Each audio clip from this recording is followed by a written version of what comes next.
Anybody there? If anybody's there, let me in. I'm a person in serious trouble. Why didn't you answer the door? I could have frozen to death. My death would have been on your hands had that been the case. It's like 200 degrees below out there with the wind chill, and I have been walking for over an hour. My car died. Dead. I left it out there. I don't even know where.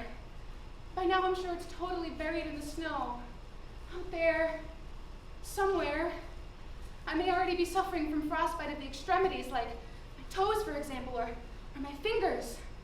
Though I was able to keep my fingers from falling off by sticking them in my armpits. I learned that on a TV movie. There was a man in a skiing accident, immobilized, and they were taking forever to get a stretcher brought down to him or something.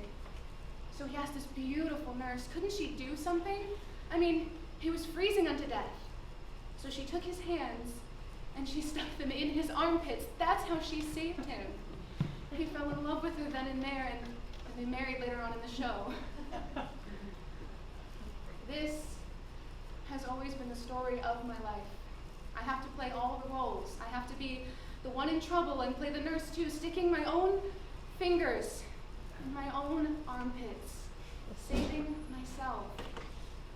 But the problem is you can't stick your feet anywhere, not if you want to keep walking. When the car died, I could just hear the wind. I could just hear it. And the snow was falling so fast that the windshield was covered instantly. Instantly. And it was getting colder in there by the second. I said, Rosanna, this is it for you.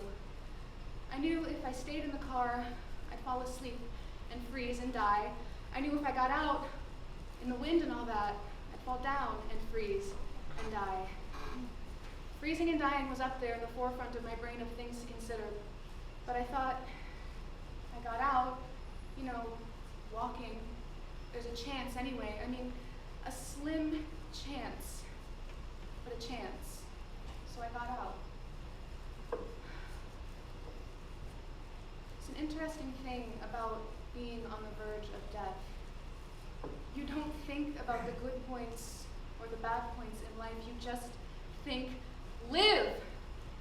Let there be someone, some warmth, a light. That's all I thought.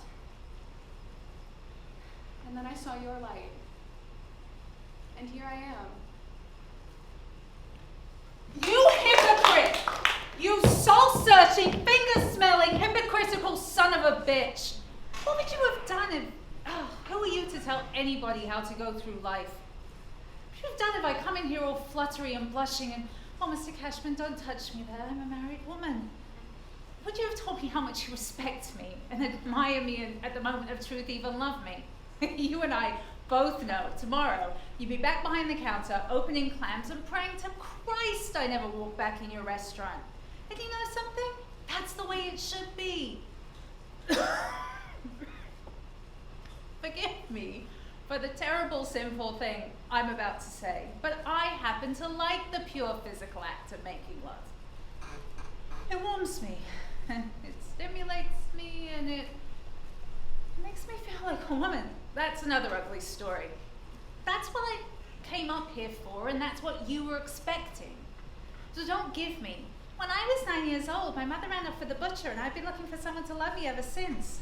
I don't know your problems, and I don't care. So keep your savory swordfish succotash stories to yourself.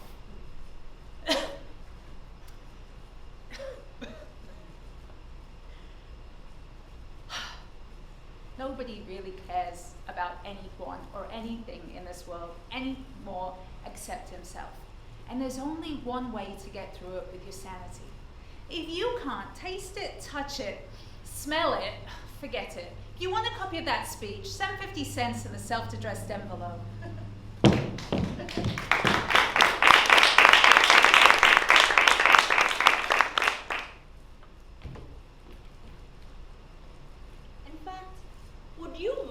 Can I just say something? Earlier, when you were telling me about your marriage, how difficult it was, how hard to understand, you were speaking so tenderly with such longing, I found myself wondering. Okay. Weren't you rather overdoing the clouds of romantic mystery? It's one of those things, one of those gender things. Women's ears tend to get fine-tuned to lying. Men who lie. You had a deal, didn't you? Isn't that the truth? The two of you had a cynical deal. It suited you. She grew out of it, you didn't. Are things really any more complicated than that? In fact, I was sitting here yesterday, eating my breakfast. You made me feel terrible. You gave me shit about going to see my president. As if you could judge me, as if somehow you were entitled to judge me. In fact, at the time, I didn't even mind my interrogation. I didn't even notice. I just thought, this is an Englishman. I've heard about this before. This is the kind of guy who sits on his lawn and thinks it's demeaning to get involved in anything. But then I woke up. I was lying there in bed with a nut of resentment. I thought, I'm not cattle. I did not come here to be examined. If you really want to know, I did not go to the White House because I was under any illusions. I went because I thought it was necessary. I went because I thought it might be useful. It might be worthwhile.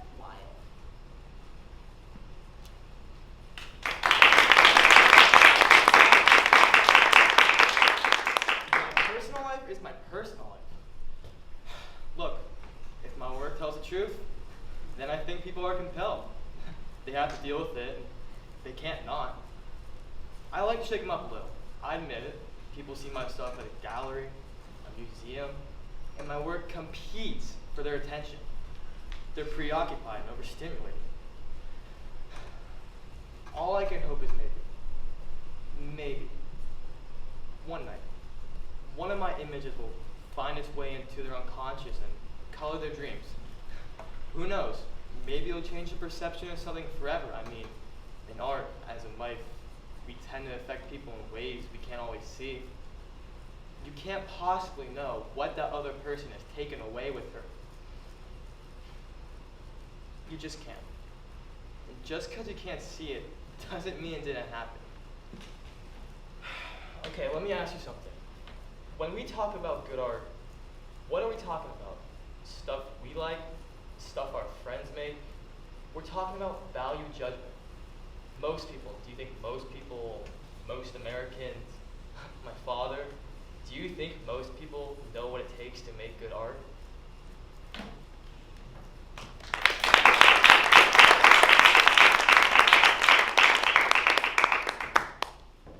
I've always been happy. Always. Oh, sure.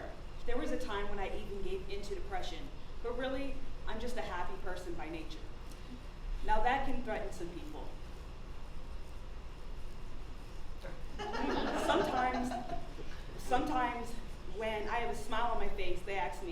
What's the matter? Like if I'm just in a merry mood, there has to be a reason. I'm just simple-minded.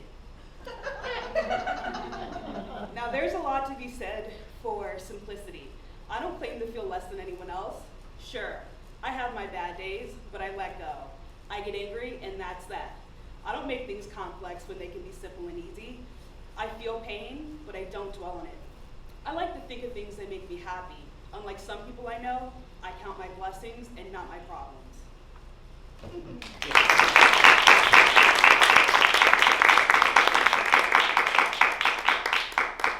Wrong, Dad. Mom gave birth. You gave zip.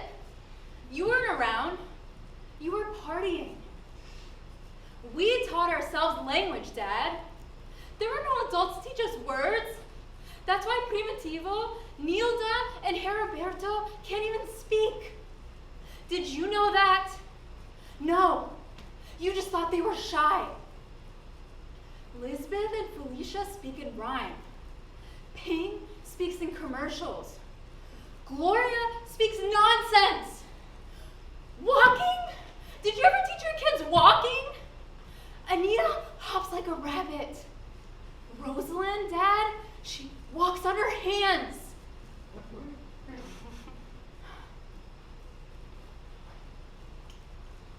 Social graces, morals, justice, hygiene, no one taught us.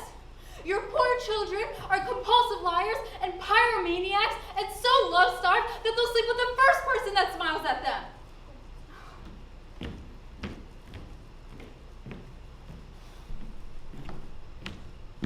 I grew up in the middle of the storm, Dad. Overlooked, uncounted, just one of 21 baby chicks with my neck twisted up and my mouth open, waiting for you to bring down a single dead worm for all of us to eat. And it wasn't enough. It was never enough. And you want to know why everyone left?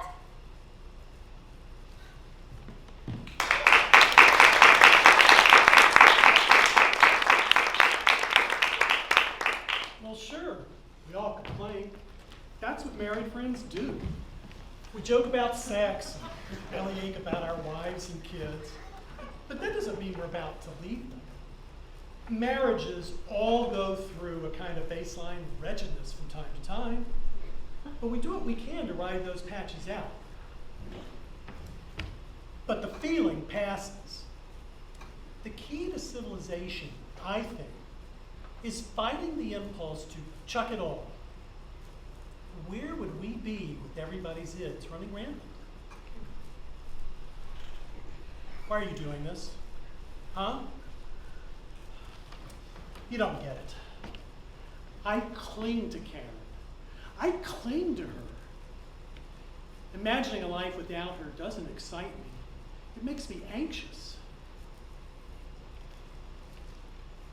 It all goes by so fast, Tom. I know. The hair goes, and the waist, and the stamina. The capacity for staying up late, to read or watch a movie, never mind sex. Want to hear a shocker? Karen is premenopausal. That's right. My sweetheart, my lover, that sweet girl I walled around with on endless Sundays is getting hot flashes. It doesn't seem possible. We spend our youth unconscious, feeling immortal. Then we marry and have kids and awaken with a shock to our reality. Theirs, ours, that's all we see. We worry about them, their safety, our own. Airbags, plane crashes, Paris. And we spend our middle years wanting back that dream, carefree part. The part we fucked and pissed away. Now we want that back. Because now we know how fleeting it all is. Now we know. And it just doesn't seem fair that so much is gone when there's really so little left.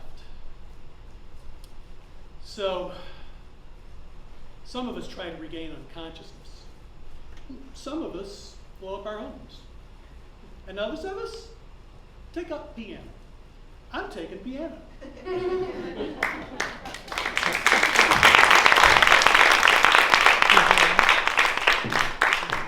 You mean when did I realize I was Looney Tune? Oh, little things at first. One time in the car, I lit a cigarette, threw the cigarette out the window, put the lighter in my mouth. Another time, I couldn't find my underwear, and I discovered I stacked it neatly in the freezer. I knew something was wrong, but I didn't realize until, look, I know the schools are filled with drugs, but I always assumed our kids were clean. I put my car into the garage to get fixed, so I borrowed a beat of old Volvo that Stefan had been using to learn how to drive. I pulled into the gas station, noticed something below the dashboard. It was a small cellophane package filled with white stuff. I don't even remember the drive home. I rushed into the house, found Stefan in his room, and thrust the package at him and yelled, "What do you call this?" He looked blank and said, "I have no idea." I have accused him of lying. I ripped open the package, started weighing my fingers, and started tasting the stuff. It was crazy. I don't even know what drugs taste like. I just seen people do it in the movies. Well, my yellow brought the two girls into the room, and the three stood there wide-eyed as I kept up my tirade while tasting the stuff. Then I stopped because I recognized the taste. It was sand.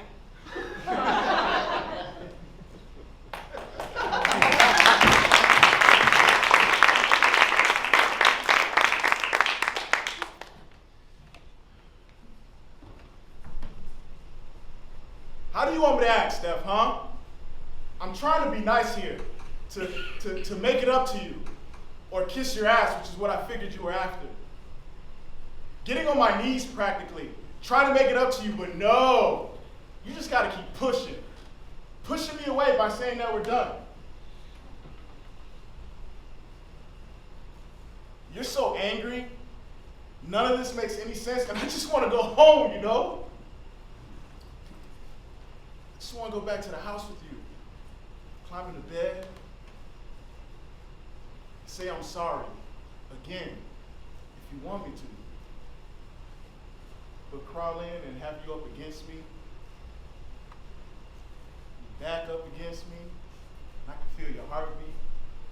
We get all quiet like that. That's what I want. Fuck! You're crazy. I'm just trying to make up to you.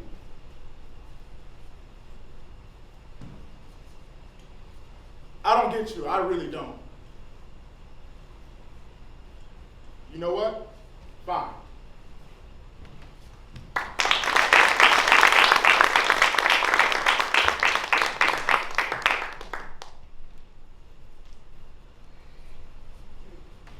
You know what? I'm not anything except confused by a guy who tells me that he's interested in me. Very, in fact, was the word that he used. I'm very interested in you. And then we date. And then we stop. And then he sends me stuff, like flowers and letters, and keeps calling because he wants to do it again. One more time. He tells me. But then we do not go out. We see each other at work, but he keeps putting off the next date because, God, I couldn't even begin to list the excuses because it's Monday afternoon and I'd probably be here through the weekend. But now I hear he's met someone who he has managed, even with his many work obligations, boys' nights out, all of his other related juvenile shit. He has somehow squeezed another person onto his social calendar. Oh!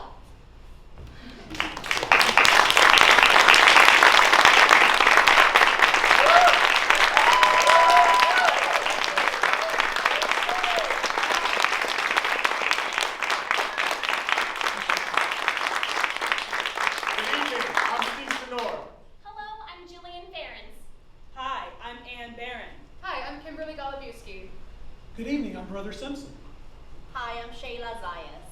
Hi, I'm Tasneem Ibrahim. Hi, I'm Peyton Moon. Hello, I'm Victoria Parker. Hi, I'm Claire Raubel. This is Acting 101.